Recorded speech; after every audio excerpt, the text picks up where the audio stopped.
Number 5 on this list is Happy Science. Kind of a fun name that they have there for sure, but maybe not the funnest of cults. Ranker says if you're looking for a mashup of world religions, New Age, hokum, far-right nationalism, and infrastructure spending, then Japanese cult Happy Science is for you. It was founded in 1986 by Ryoho Okawa, a former salaryman who was enraptured by a group called the Godlight Association. He soon formed his own cult of personality called Science of Happiness and changed its name to Happy Science a few years later. Okawa believes he is the human incarnation of a supreme being called El Kanter who combines Christ, Buddha, Muhammad, and every other prophetic deity to create a 9-dimensional heaven with him at the head. He's also created a massively complex mythology of New Age nonsense while simultaneously founding a political wing called the Happiness Realization Party. Here's where the strangeness goes into overdrive though, as his party advocates a vicious Japanese nationalism devoted to denying historical cruelties, advocating conflict with China and North Korea,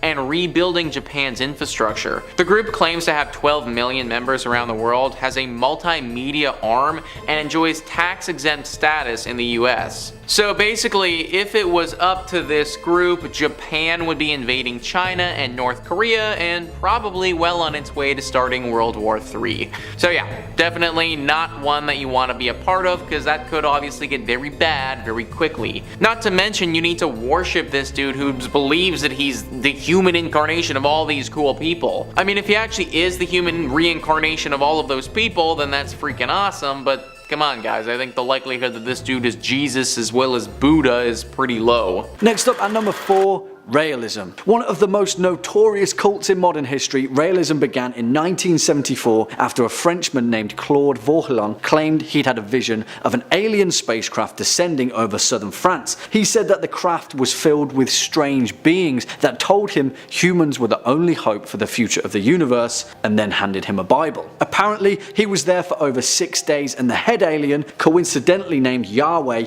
explained that the Old Testament is actually a record of humanity's early days and that he needed to construct an embassy ready for the aliens when they would eventually return to inhabit Earth. Sounds pretty kooky, right? Well, for the next 3 decades his teachings amassed a following of over 20,000 people, where they essentially worshipped aliens, opposed violence, championed science, and participated in mass orgies. Whatever floats your boat, I guess. Well, things got even weirder in 2002 when the cult claimed to have done the impossible and cloned a human, a baby girl named Eve. Of course everyone went nuts, even the White House got involved, lawsuits were filed, but the Raëlists stuck to their guns and still to this very day claim to be still producing human clones. Coming in at number 3, Congregation for the Light. Now the majority of this list are organisations that are happily out in the open, that try and amass as many members as they can, get under their leadership. Well, these guys like to do things a little bit differently. Strangely enough though, they like to be out in the open, avoiding the backwater compounds synonymous with many other cults, and instead having their headquarters deep in the heart of Manhattan. They're controlled by one all-powerful leader, Tom Baer, a 73-year-old Ohio native who denies that the light is a cult. He preaches bizarre racial theories regarding Aryans and Atlantis, preps his people for a doomsday event, speaks about complex mythology involving owls and squirrels, and has an all-powerful grip on the relationships and love lives of its members. The Congregation of the Light is an incredibly small cult, having only roughly 200 members, but the scary thing is how secluded the group are, with the majority of them being born into the light. Bringing us in at number 2, Happy Science. Happy Science, well, its name definitely doesn't reflect the tone of its actual nature. In fact, as far as terrifying modern cults go, Happy Science is probably near the top of the list. An absolute mishmash mashup of world religions, from New Age hocus pocus to far-right nationalism. The leader of Happy Science, a man named Ryoho Okawa, claims that he's a supreme being called El Kanter, a combination of Jesus Christ, the Buddha, and the Prophet Muhammad. Formed in 1986 by the former salaryman, Okawa initially called the group the God-Light Association. His pursuit is to create a 9-dimensional heaven, whatever that may be, with himself at the head of the whole cult of personality shenanigans. Here's the kicker though, the group claims to have over 12 million members worldwide and have also founded their own political wing called the Happiness Realization Party. And here's the crazier part, this group advocates violent Japanese nationalism, denying historical atrocities and advocating for war between China and North Korea. Let's hope they stay just a cult, right? And finally, at our number 1 spot, NXIVM. If you're wanting to find a modern cult that is incredibly recent, then look no further than NXIVM. According to their website, NXIVM is a company whose mission is to raise human awareness, foster an ethical humanitarian civilization, and celebrate what it means to be human. Well, apparently that translates to being at best an abusive pyramid scheme, and at its disgustingly worst, a human trafficking operation and sex cult subsidized by expensive brainwashing. NXIVM and its owners have been indicted on several federal charges, including sex trafficking, and have been accused of being a recruiting platform for a cult operating within it, variously known as DOS or the Vow, where women members in particular were forced into sexual slavery and physical abuse. It's a disgusting modicum of the abuse of power demonstrated at the expense of vulnerable individuals. The cult was founded in 1998 by Keith Raniere, who through several decades of deception managed to coerce over 17,000 under the organization's influence. This has included a huge amount of celebrities, actors, actresses, models, and other public figures. The lid was fully blown open in March 2018 when Raniere was arrested and federally indicted, shortly followed by other important figures in the cult. Well, they go to trial in October 2018. Number 5 on this list is Sarah Edmondson. Sarah Edmondson is a Canadian actress who's known for her roles on The Vow, Geronimo Stilton, and At Home in Mitford. She's also known for having been part of a cult. Listverse says, Sarah Edmondson, a young actress, had been searching for a newfound purpose in her life when she boarded a cruise designed to explore spirituality. She did not know that it was a front for the infamous cult NXIVM, nor did she know that it would dictate the next 12 years of her life. During her time in the cult, she climbed the ladder into a position that gave her immense wealth. The power she found herself in was exciting, and it was not until she was inducted into the secret subgroup of the cult that it didn't feel like a positive experience. When she was branded with the letters of the founding members of the cult, she decided that she'd had enough. She became a whistleblower on the cult, drawing worldwide attention to the famous actors and actresses involved in the pyramid scheme and trafficking cult. Sarah Edmondson went on to write a book, Scarred, but it's a bit troubling. She lured many young women into the cult, but her book seems strangely void of guilt or remorse. Instead, her writing is self-indulgent and gossip-filled. Though she was certainly abused within the cult, she was not blameless for her own wrongdoings. Interesting. If what Listverse says is true, then Sarah might not have been completely from blame for some of the stuff that happened in this cult. I looked into some of what the cult did, and it was not good, guys.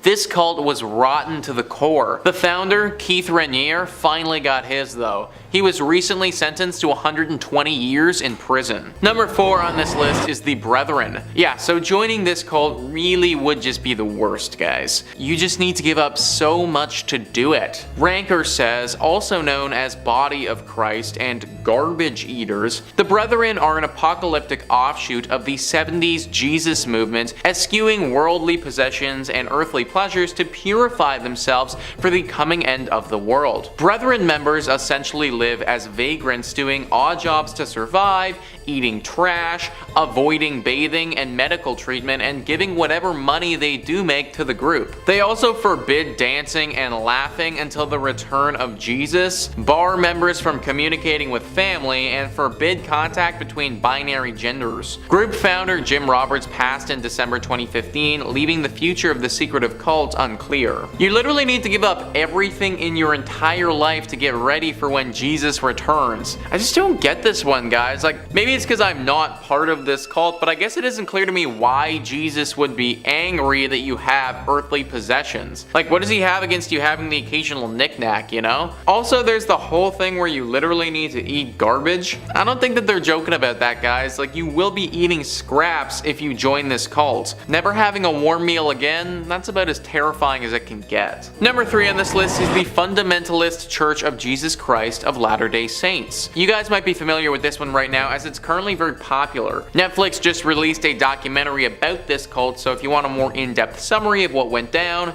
definitely go check that out. Ranker says that this cult was an offshoot of Mormonism that's constantly in the news for unsavory reasons. FLDS openly embraces polygamy, which the mainstream LDS outlawed a century ago. The group has anywhere from 6,000 to 10,000 members in rural Utah and Arizona, with the group having almost total control of 2 small, linked border towns in 2 states. While Mormon splinter groups had been around long before, the FLDS was incorporated in 1991 by a group of men who had been excommunicated by the church. They went through a range of leaders who all declared themselves prophets until being taken over by Rulon Jeffs in 2002. He passed shortly thereafter and his son Warren took over. It was under Warren Jeffs that the FLDS practices of child marriage, bigamy, incest, racism, abandonment of teenage boys all became public knowledge. Jeffs was sent to prison in 2007 but continues to be the de facto head of the church while his successors squabble for power. This cult certainly isn't as powerful as it once was, and you have to imagine that as time goes on and more people are educated on what this cult did in the past, that will continue on a downward trajectory. But for now, they still aren't totally finished, and if you wanted to, then you could join this group. Absolutely do not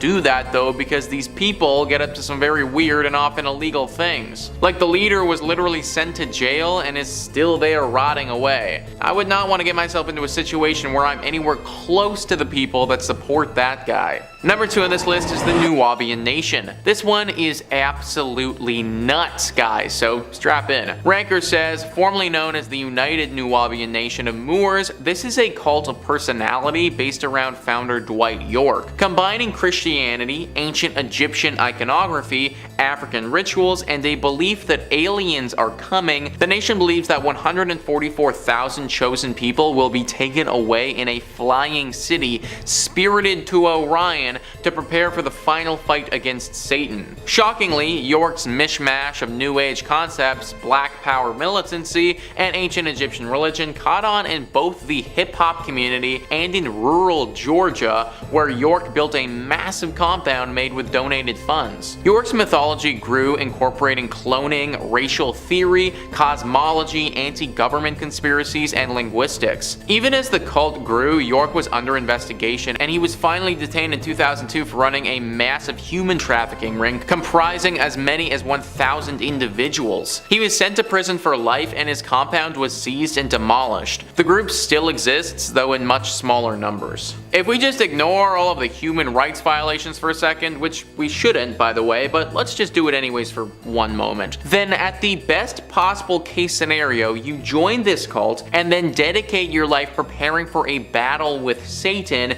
that you may not ever have, because not only is that crazy, but you might not even be in the 140,000 people who gets picked to have said battle with Satan. Like, this just doesn't make any sense at all, guys. Then we add back on all of those human rights violations and all the other stuff that York was sent to jail for, and you get one sick and twisted cocktail that is this cult. Number 1 on this list is Church Universal and Triumphant. Yet another cult of personality in New Age clothes, the CUT was founded in 1975 as an offshoot of a different movement, Summit Lighthouse. Founder Elizabeth Clare Prophet pitched herself and her husband as messengers of the Ascended Masters, a set of spiritually awakened ancient beings central to the Theosophy belief system. They also threw in elements of Christian Science, the I Am movement, and Mormon-style doomsday prepping. The prophets grew wealthy enough to buy large spreads in the Santa Monica Mountains and Montana, while members drove themselves into debt building fallout shelters and paying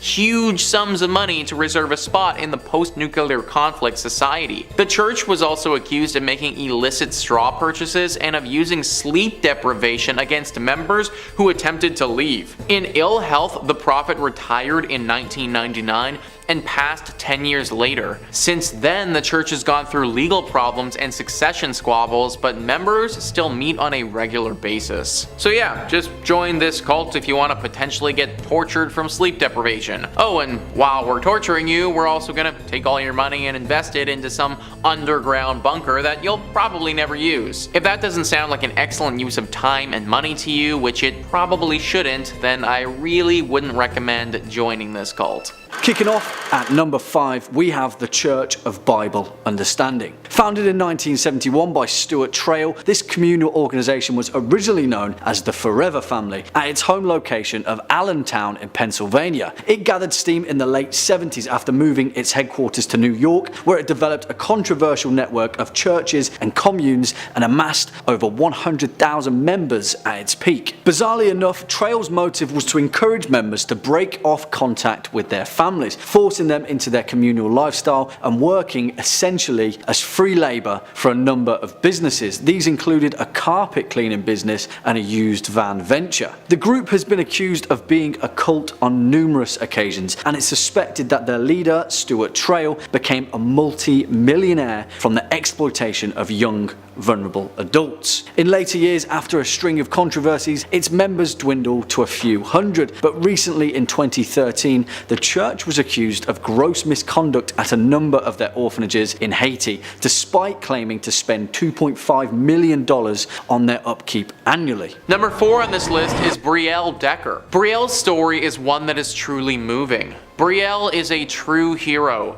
Not only did she escape the fundamentalist Church of Jesus Christ of Latter-day Saints cult, she established a refuge at the cult headquarters after the cult leader was arrested. FLDS, a polygamous cult, was led by Warren Jeffs. During his reign, he forced approximately 80 women and children into marriages. Brielle, who was born into the FLDS, knew from a young age that she would be forced to marry the middle-aged man. When she turned 18, he prepared their wedding ceremony and she had no choice but to go along with it. Around this time, the FBI charged Jeffs for forcing an underage girl into marriage and later conducted a raid on the FLDS compound where they discovered just how many children Jeffs had forced into marriage. Jeffs was, of course, charged and sentenced to 20 years in prison. The $100 million FLDS fund, which was seized by the government, was partially given to Brielle to buy Jeffs' mansion and turn it into a refuge for victims. Even though she went through some really horrible stuff, Decker's character remained intact.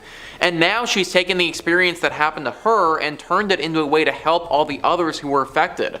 Big shout out to Brielle. Number 3 on this list is LeBaron. A lot of people get poached at a young age to join cults.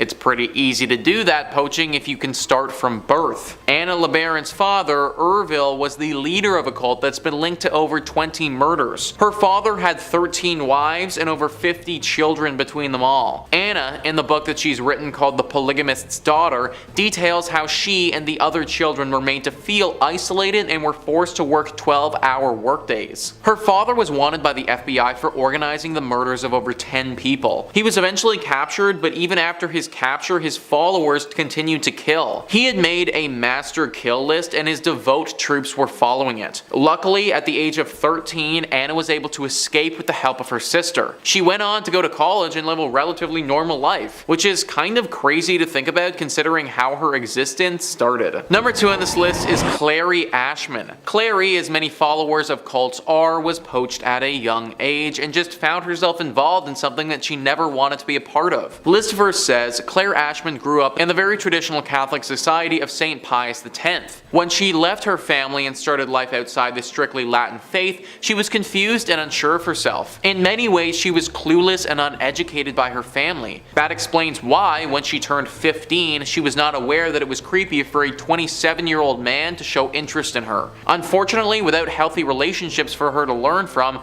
Claire accepted a marriage proposal from the man. Shortly after their marriage, her husband discovered the Order of St. Charbel, and Claire found herself smack in the middle of a doomsday cult. Claire was even more confused when she was selected as a princess of the church and was destined to marry the cult leader. For 6 years, she grappled with the controlling hand of the church and her her husband until one day she got her hands on a book called The Beautiful Side of Evil, which first unveiled the term cult to Claire. She understood at once that she was in a cult and began learning about how to open a bank account, how to sign a lease on an apartment, and how to be free. After learning more about how to survive outside the cult, Claire escaped.